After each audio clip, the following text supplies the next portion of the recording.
નમસ્કાર મિત્રો, સ્વાગત છે તમારું અમારી YouTube ચેનલમાં। તો મિત્રો, જીએસએસબી એટલે કે ગુજરાત ગૌણ સેવા પસંદગી મંડળ દ્વારા લેબોરેટરી ટેકનિશિયન સહિત અલગ અલગ પોસ્ટ પર ભરતી જાહેર કરવામાં આવેલી છે। તો આ ભરતીમાં ઓનલાઈન અરજી ફોર્મ જાતે કેવી રીતે ભરી શકાય તેના વિશે આજના વિડીયોમાં આપણે ચર્ચા કરીશું। પરંતુ તે પહેલા વિડીયો ગમે તો લાઈક અને શેર કરી દેજો, ચેનલમાં નવા હોય તો ચેનલને સબસ્ક્રાઇબ કરી દેજો। તો ચાલો મિત્રો, વિડીયોની શરૂઆત કરીએ।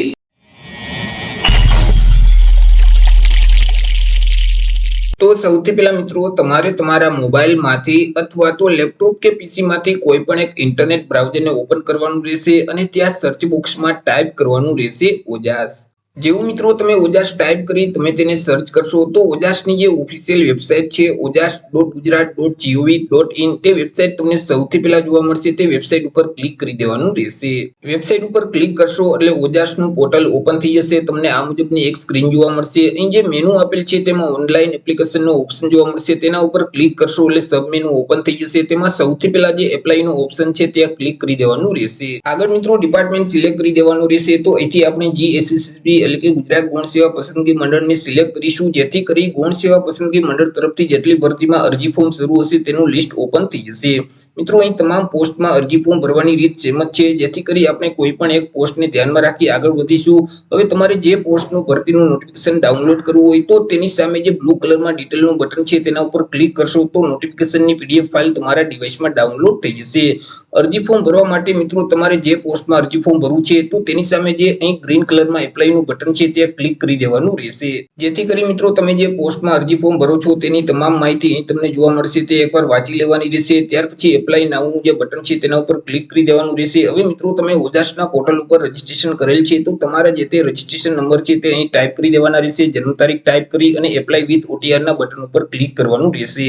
પરંતુ તમે ઓજાસના પોર્ટલ ઉપર રજીસ્ટ્રેશન નથી કરેલ તો અહીં જે સ્કીપનું બટન છે તેના ઉપર ક્લિક કરી આગળ વધવાનું રહેશે। જેવું મિત્રો તમે સ્કીપના બટન ઉપર ક્લિક કરશો તો તમને એક અરજી ફોર્મ આપી દેવામાં આવશે।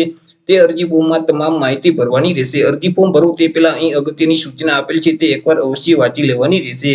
અરજી ફોર્મમાં સૌથી પહેલા તો તમારે તમારી જે પર્સનલ માહિતી છે તે આપવાની રહેશે। તમને જે ટાઇટલ લાગુ પડતું હોય તે અહીંથી સિલેક્ટ કરી દેવાનું રહેશે। તમારી સરનેમ એટલે કે અટક અહીં ટાઈપ કરવાની રહેશે। તમારું નામ ટાઈપ કરી દેવાનું રહેશે। પિતા કે પતિનું નામ ટાઈપ કરવાનું રહેશે। માતાનું નામ આ બોક્સમાં ટાઈપ કરી દેવાનું રહેશે।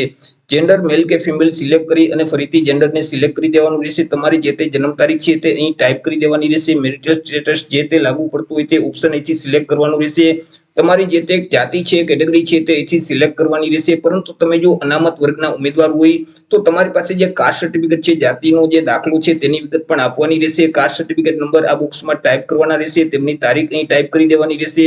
કાસ્ટ સર્ટિફિકેટ કયા રાજ્યમાંથી મેળવેલ છે તે રાજ્યનું નામ અહીંથી સિલેક્ટ કરવાનું રહેશે।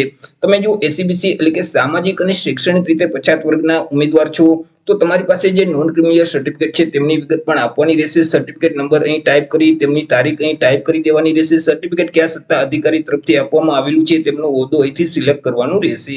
આગળ તમારે અલગ અલગ બે સરનામા આપવાના રહેશે। તેમાં સૌથી પહેલા તો હાલનું સરનામું અહીં ટાઈપ કરી દેવાનું રહેશે। ત્યાર પછી રાજ્યનું નામ, જિલ્લાનું નામ અને તાલુકાનું નામ સિલેક્ટ કરી એરિયાના પિનકોડ નંબર આ બોક્સમાં ટાઈપ કરી દેવાના રહેશે। ત્યાર પછી કાયમી સરનામું આ બોક્સમાં ટાઈપ કરી રાજ્યનું નામ, જિલ્લાનું નામ અને તાલુકાનું નામ સિલેક્ટ કરી એરિયાના પિનકોડ નંબર અહીં ટાઈપ કરી દેવાના રહેશે। તમારા જે તે મોબાઈલ નંબર છે તે આ બોક્સમાં ટાઈપ કરી અને ફરીથી તે જ મોબાઈલ નંબર આ બોક્સમાં ટાઈપ કરવાના રહેશે। તમારું જે ઈમેલ આઈડી છે તે આ બોક્સમાં ટાઈપ કરી અને ફરીથી તે જ ઈમેલ આઈડી અહીં ટાઈપ કરી દેવાનું રહેશે।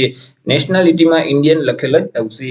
ત્યાર પછી આગળ તમારે અન્ય વિગત આપવાની રહેશે। હવે મિત્રો, તમારી પાસે રમતગમતનું સર્ટિફિકેટ હોય અને તમે રમતગમતના વધારાના ગુણ મેળવવા માટે લાયકાત ધરાવતા હોય તો અહીંથી તમારે યસ સિલેક્ટ કરી દેવાનું રહેશે। ત્યાર પછી રમતની વિગત આપવાની રહેશે, જેમ કે તમે કઈ રમતમાં ભાગ લીધેલ છે તે રમતનું નામ અહીંથી સિલેક્ટ કરી તેમનું સ્તર અહીંથી સિલેક્ટ કરી દેવાનું રહેશે। કયા વર્ષમાં રમતમાં ભાગ લીધેલ છે તે વર્ષ આ બોક્સમાં ટાઈપ કરી દેવાનું રહેશે। તમારી પાસે જે રમતગમતનું સર્ટિફિકેટ છે તે કયા સત્તા અધિકારી તરફથી આપવામાં આવેલું છે તેમનો હોદ્દો અહીં ટાઈપ કરવાનું રહેશે। પરંતુ તમારી પાસે રમતગમતનું સર્ટિફિકેટ નથી તો અહીંથી તમારે નો સિલેક્ટ જ રાખવાનું રહેશે। તમે શારીરિક રીતે વિકલાંગ વ્યક્તિ છો કે કેમ? જો તમે શારીરિક રીતે વિકલાંગ વ્યક્તિ હોય તો અહીં જે અલગ અલગ ઓપ્શન આપેલ છે તેમાંથી જે ઓપ્શન લાગુ પડતો હોય તો તેની સામે જે ચેકબોક્સ છે તેમાં ટીક કરી દેવાનું રહેશે। પરંતુ તમે શારીરિક રીતે વિકલાંગ વ્યક્તિ નથી તો અહીં સૌથી પહેલા જે નોટ એપ્લિકેબલનો ઓપ્શન આપેલ છે તેની સામે જે ચેકબોક્સ છે ત્યાં ટીક કરી દેવાનું રહેશે। ત્યાર પછી તમારી પાસે બેઝિક કોમ્પ્યુટરનું નોલેજ છે કે કેમ? જો કોમ્પ્યુટરનું નોલેજ હોય તો યસ સિલેક્ટ કરવાનું રહેશે, નહીતર નો સિલેક્ટ કરી દેવાનું રહેશે। રહેશે। ત્યાર પછી તમે વિધવા ઉમેદવાર છો કે કેમ? જો વિધવા ઉમેદવાર હોય તો યસ સિલેક્ટ કરવાનું રહેશે। તમારી પાસે વિધવા હોવા અંગેનું જે સર્ટિફિકેટ છે તેમની વિગત આપવાની રહેશે, જેમ કે સર્ટિફિકેટ નંબર અહીં ટાઈપ કરી દેવાના રહેશે, તેમની તારીખ અહીં ટાઈપ કરવાની રહેશે, સર્ટિફિકેટ કયા સત્તા અધિકારી તરફથી આપવામાં આવેલું છે તેમનો હોદ્દો અહીંથી સિલેક્ટ કરવાનો રહેશે। પરંતુ તમે વિધવા ઉમેદવાર નથી તો અહીંથી નો સિલેક્ટ જ રાખવાનું રહેશે। તમે માજી સૈનિક છો કે કેમ? જો માજી સૈનિક હોય તો યસ સિલેક્ટ કરી દેવાનું રહેશે, તેમનું સ્ટેટસ અહીંથી સિલેક્ટ કરવાનું રહેશે, એટલે કે તમે રિટાયર થઈ ગયેલા છો કે 1 વર્ષની અંદર રિટાયર થવાના છો તે ઓપ્શન સિલેક્ટ કરવાનું રહેશે। ત્યાર પછી તમારી જે જોઈનિંગ તારીખ છે અને ડિસ્ચાર્જ તારીખ છે તે બંને તારીખ ટાઈપ કરવાની રહેશે। તમારી પાસે જે માજી સૈનિક અંગેનું જે આઈ કાર્ડ છે તેમના નંબર અહીં ટાઈપ કરવાના રહેશે। આઈ કાર્ડ કઈ તારીખે ઇસ્યુ કરવામાં આવેલું છે તેમની તારીખ અહીં ટાઈપ કરવાની રહેશે। આઈ કાર્ડ કોના તરફથી આપવામાં આવેલું છે તેમનો હોદ્દો અહીંથી સિલેક્ટ કરવાનો રહેશે। પરંતુ તમે માજી સૈનિક નથી તો અહીંથી તમારે નો સિલેક્ટ જ રાખવાનું રહેશે। તમે હાલ અત્યારે ગુજરાત રાજ્યમાં સરકારી કર્મચારી તરીકે ફરજ બજાવો છો કે કેમ? જો સરકારી કર્મચારી તરીકે ફરજ બજાવતા હોય તો યસ સિલેક્ટ કરી દેવાનું રહેશે, તમારી જોઈનિંગ તારીખ અહીં ટાઈપ કરવાની રહેશે અને ડિપાર્ટમેન્ટનું નામ ટાઈપ કરી દેવાનું રહેશે। પરંતુ તમે ગુજરાત રાજ્યમાં હાલ અત્યારે સરકારી કર્મચારી તરીકે ફરજ નથી બજાવતા તો નો સિલેક્ટ જ રાખવાનું રહેશે। આગળ તમારે ભાષાની માહિતી આપવાની રહેશે। અહીં તમને અલગ અલગ 3 લેંગ્વેજ જોવા મળશે, ઇંગ્લિશ, હિન્દી અને ગુજરાતી। જે લેંગ્વેજ તમે વાંચી શકતા હોય તો તેની સામે જે ચેકબોક્સ છે તેમાં ટીક કરી દેવાનું રહેશે। જે લેંગ્વેજ તમે લખી શકતા હોય તો તેની સામે જે ચેકબોક્સ છે તેમાં ટીક કરી દેવાનું રહેશે। જે લેંગ્વેજ તમે બોલી શકતા હોય તો તેની સામે જે ચેકબોક્સ છે ત્યાં ટીક કરી દેવાનું રહેશે। ત્યાર પછી તમારે એજ્યુકેશન ક્વોલિફિકેશન એટલે કે શૈક્ષણિક લાયકાતની વિગત આપવાની રહેશે। તમે જે ડિગ્રી પાસ કરેલ છે તે ડિગ્રીનું નામ અહીંથી સિલેક્ટ કરી તેમાં મેળવેલ ટકાવારી ટાઈપ કરી દેવાની રહેશે। મેળવેલ ક્લાસ અહીંથી સિલેક્ટ કરી દેવાનું રહેશે। બોર્ડ કે યુનિવર્સિટીનું નામ ટાઈપ કરી રાજ્યનું નામ ટાઈપ કરી દેવાનું રહેશે। પાસિંગ વર્ષ અહીં ટાઈપ કરી દેવાનું રહેશે। ટોટલ ટ્રાય નંબર અહીં ટાઈપ કરવાના રહેશે અને છેલ્લી એક્ઝામના સીટ નંબર ટાઈપ કરી દેવાના રહેશે। ત્યાર પછી નીચે એક ડિક્લેરેશન જોવા મળશે, તેને એકવાર વાંચી લેવાનું રહેશે। એક્સેપ્ટ કરવા માટે યસના બટન ઉપર ક્લિક કરી અને સેવના બટન ઉપર ક્લિક કરી દેવાનું રહેશે। જેવું મિત્રો તમે સેવના બટન ઉપર ક્લિક કરશો તો તમારી અરજી સેવ થઈ જશે। આગળ તમને એક અરજી નંબર આપી દેવામાં આવશે, તે અરજી નંબર તમારે સાચવી રાખવાનો રહેશે। હજી મિત્રો આગળ તમારે ફોટો અને સિગ્નેચર અપલોડ કરવાના રહેશે। ત્યાર પછી તમારે તમારી અરજીને કન્ફર્મ કરવાની રહેશે। જ્યાં સુધી તમે તમારી અરજીને કન્ફર્મ નહીં કરો ત્યાં સુધી અરજી માન્ય રહેતી નથી। ફોટો અને સિગ્નેચરને અપલોડ કરવા માટે ફરીથી તમારે હોમ સ્ક્રીન ઉપર આવી જવાનું રહેશે। અહીં જે મેનુ આપેલ છે તેમાં ઓનલાઈન એપ્લિકેશનના બટન ઉપર ક્લિક કરશો તો સબ મેનુમાં અહીં તમને અપલોડ ફોટો એન્ડ સિગ્નેચરનો ઓપ્શન જોવા મળશે, ત્યાં ક્લિક કરી દેવાનું રહેશે।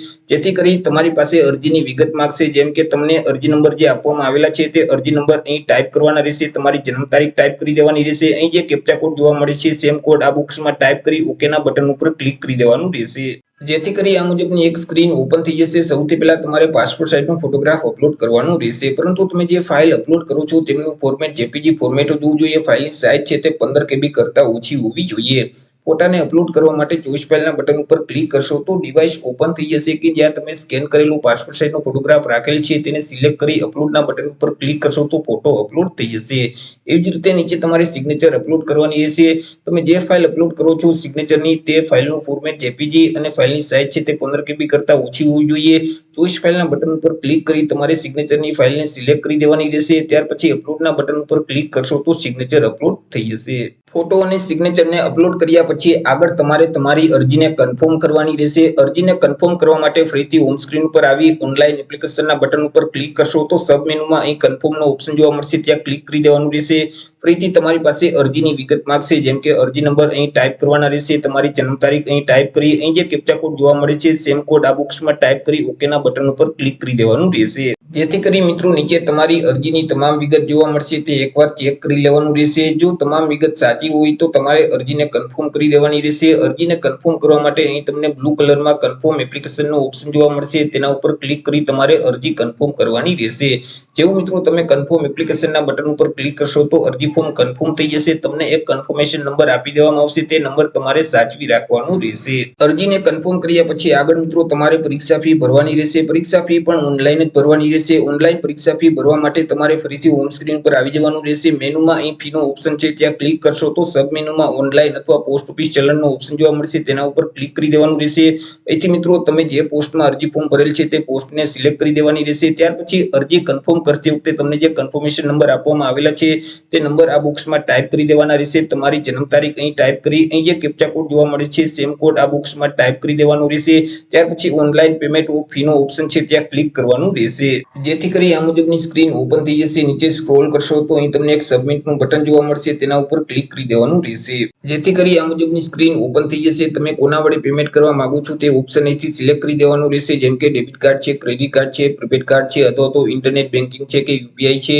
તમે જેના વડે પેમેન્ટ કરવા માંગતા હોય તે ઓપ્શન સિલેક્ટ કરી અને તેની વિગત આપી દેવાની રહેશે, બેંકની અથવા તો કાર્ડની વિગત ટાઈપ કરી અને અહીં જે પે નાઉનું બટન છે તેના ઉપર ક્લિક કરવાનું રહેશે। જેવું મિત્રો તમે પે નાઉના બટન ઉપર ક્લિક કરશો તો તમે જે બેંકની વિગત આપેલ છે તેમાં જે મોબાઈલ નંબર લિંક છે તેમાં એક ઓટીપી જશે, તે ઓટીપીના બોક્સમાં ટાઈપ કરી સબમિટના બટન ઉપર ક્લિક કરશો તો તમારી ઓનલાઈન પરીક્ષા ફી ભરાઈ જશે। ઓનલાઈન પરીક્ષા ફી ભરાઈ ગયા પછી તમારે તેની રિસિપ્ટ ડાઉનલોડ કરવી હોય તો અહીં તમને ઓપ્શન જોવા મળશે ઓનલાઈન પેમેન્ટ રિસિપ્ટ, તેના ઉપર ક્લિક કરશો તો રિસિપ્ટની પીડીએફ ફાઇલ તમારા ડિવાઇસમાં ડાઉનલોડ થઈ જશે। તમે જે અરજી ફોર્મ ભરેલ છે તેની પ્રિન્ટ તમારે કાઢવી હોય તો અહીં તમને ઓપ્શન જોવા મળશે પ્રિન્ટ એપ્લિકેશન ફોર્મ, તેના ઉપર ક્લિક કરશો તો તમે જે અરજી ફોર્મ ભરેલ છે તેની પીડીએફ ફાઇલ તમારા ડિવાઇસમાં ડાઉનલોડ થઈ જશે। તો આવી રીતે મિત્રો ગુજરાત ગૌણ સેવા પસંદગી મંડળ દ્વારા લેબોરેટરી ટેકનિશિયન સહિત અલગ અલગ પોસ્ટ પર જે ભરતી જાહેર કરવામાં આવેલી છે તેમાં તમે જાતે જ ઓનલાઈન અરજી ફોર્મ ભરી શકો છો। આશા રાખું છું વિડીયો પસંદ પડ્યો હશે। વિડીયો પસંદ પડ્યો હોય તો લાઈક અને શેર કરી દેજો, ચેનલમાં નવા હોય તો ચેનલને સબસ્ક્રાઇબ કરી દેજો। ફરી મળીશું એક નવા ટોપિક સાથે એક નવા જ વિડીયોમાં। ત્યાં સુધી જય હિન્દ, વંદે માતરમ।